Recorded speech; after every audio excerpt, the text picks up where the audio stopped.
Hey, if you're not aware, there appears to be some nerfs going on within the public test servers. Yeah, so if you're on the test server, you're probably frustrated at the fact that none of your effects are working correctly, such as the Vampire Legendary effect for your guns, and even the Strangler heart is suffering some issues there as well. There were a few people over on Reddit that were frustrated and had to take note of this, which this player had said, PTS nerf in-game players again. Please God, not my Thorn armor. Am I the only one that's thinking of Michael Scott right there from The Office? Okay, anyways, so they said, just found out that the Thorn armor bleed damage is nerfed into nothing in the PTS, as well as the Vampire Legendary effect. I didn't realize they had been getting abused. I've spent 1 year rolling one piece per day, every day, and only just completed my set, and now it's getting nerfed. Does anybody know which build Bethesda would like us to use? This is not the only one that's being affected, as I've said, amongst many others. The Shredder is being affected when you use this with the Vampire Legendary effect. This player had reported back saying, I don't know if you're aware of this yet, but the Shredder mod is getting a nerf. According to some reports of users on the PTS, the Vampire effects no longer works with the Shredder. We might have an answer to all of this madness, whether or not Bethesda had intended on creating this nerf, or was it just a simple bug that they had accidentally made. If we take a look over on the Bethesda forums, there is a player by the name of Mapex that replied to a post within this thread. The player that he replied to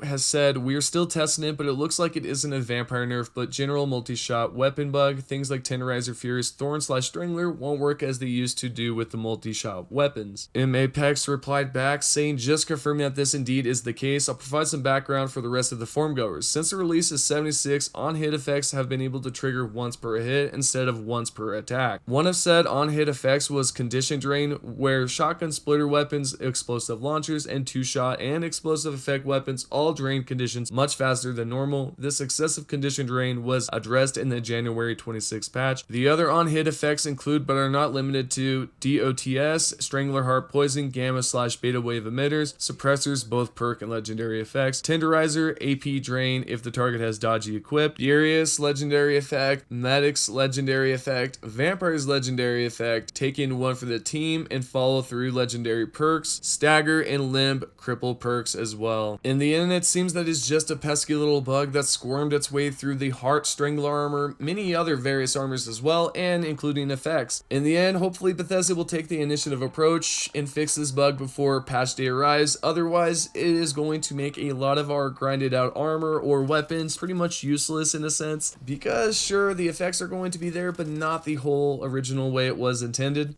Before I end the video, I would also like to say yes, the power armor glitch is going to be patched when it arrives on patch day, unless it ends up being a bug, which does not look like that's the case, yet we can always hope for the best outcome. So who knows, I'm going to head on out. Thank you for taking the time to always watch these videos. If you found it informative, please give it a thumbs up, and that is it for me. Can't wait to see you on the next one. Peace, guys.